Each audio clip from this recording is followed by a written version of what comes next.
everybody. I realized the other day that I have one more cord that I need to fix. This has no female end on it, and the male end is actually pretty frayed behind the plug. So I'm actually going to replace both and show you how I do that. This is a cord that I got for free. We used to have a rental that our first home after we moved out. We tried to sell for a while. It was when the market wasn't doing very well, so we couldn't sell it, so we decided to have renters. And we went through a few of those over the years, and when the last ones moved out and we were able to sell the home, they left a bunch of stuff. Then, since I hate throwing things away, some of it was, I figured, useful at some point, this cord being one of them. So I'm going to replace it, and then I'll basically, for the cost of a single female wiring adapter, I will have a brand new extension cord. Let's get started.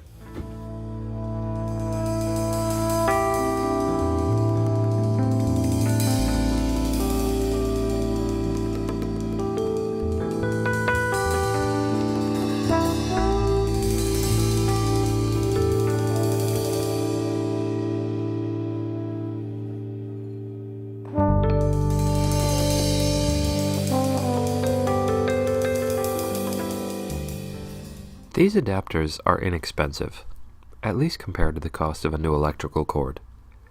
They're also fairly easy to figure out. You loosen the screws around the clamp. You don't need to remove them all the way. Then loosen the screws holding the wire plate inside the housing. Those ones will come out easily.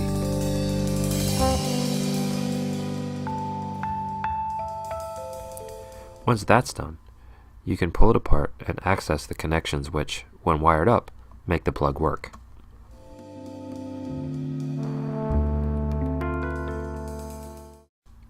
If you have a cord where both ends need to be replaced, it doesn't matter which end is which. What matters is that you connect the white and black wires to the same colored screws on each end. The way I've learned it, the white coated wire goes on the silver screws and the brass screw gets the black wire, because black and brass both start with the letter B.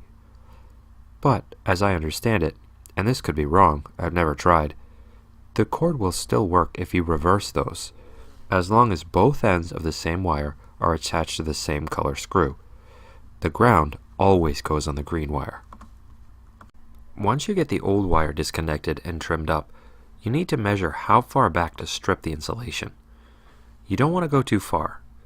That's clearly what someone did to this extension cord in the first place, because the orange insulation was open out past the plug's clamp. That's dangerous, and it's the reason I'm rewiring the male end. You want the orange insulation, or whatever color extension cord you happen to have, to go all the way into the plug in one uncut piece.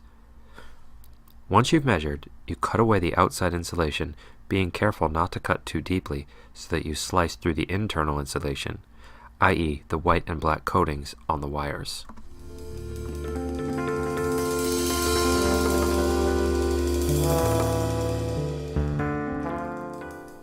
Before you connect the wires to the screws, be sure to put the plug housing down over the wire. I, of course, have never forgotten to do that. But if I had to guess, I'd imagine it's very annoying to get done wiring a plug and realize you need to undo it all so you can put the housing over the wire.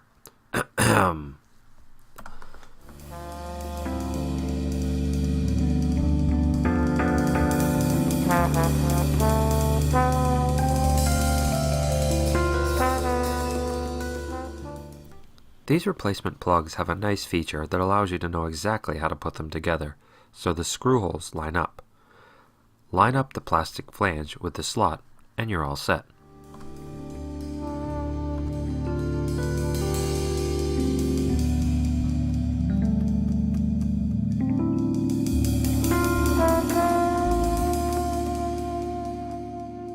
When you put the clamp back on, think of it like a tire. You don't screw one side all the way in first. Instead, put the first screw in and tighten it just a little bit so it holds. Then, put in the other and tighten that a little. Then you go back and forth, tightening each so the sides of the clamp are both equally tight. Otherwise, you get one side that's clamped down tightly and the other is wide open and straining against the screw. Remember, the screw is metal and the clamp is plastic. If you put too much strain on that combination, you will break the plastic. Of course, that said, if you do, you could just go buy another replacement adapter and start over, and you'd still be saving a lot of money over the cost of a new extension cord. Bought one lately? They aren't getting cheaper.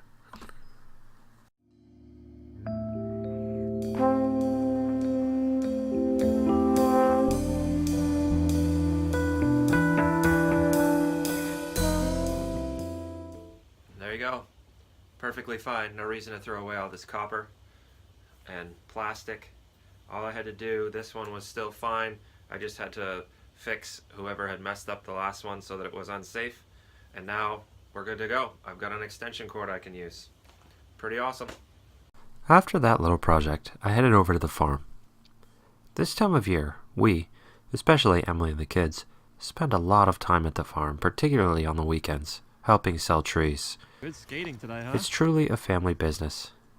Lizzie is old enough now to enjoy helping with the customers, but when I got there, she was taking a little break to help entertain her cousin and enjoy this little section of her grandparents' lawn that floods in the fall and freezes in the winter.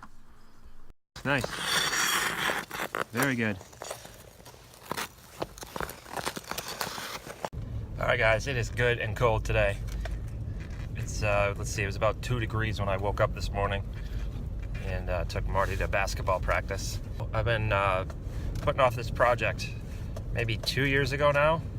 I got a free oil tank. It was just on the side of the road with a free sign on it, not far from where we live, so grabbed the truck, went and snagged it, and brought it over here, lit up the torches and cut it, and then I got busy doing other things, and that was 2 years ago. So I'm pretty determined to finish that project so that I have a sap stove this spring and I can actually make some maple syrup. And we're selling trees now at that farm, and it's a little bit slow right now, so I'm borrowing a truck right now. I'm going to go down to the pile. It was outside the barn, and then they moved it down here to the old junk pile. Pretty much every old farm has a junk pile.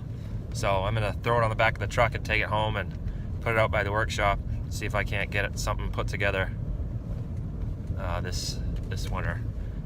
Alright, so here it is. My future sap stove. You can see I've cut it almost all the way through, and I think I ran out of fuel for the torch right at the end of that cut. So I think it's still attached here and then at the other end, but that'll actually hopefully make it easier to move. So I'm gonna pick it up and throw it on the back of the truck. All right, there we go. Let's get it home.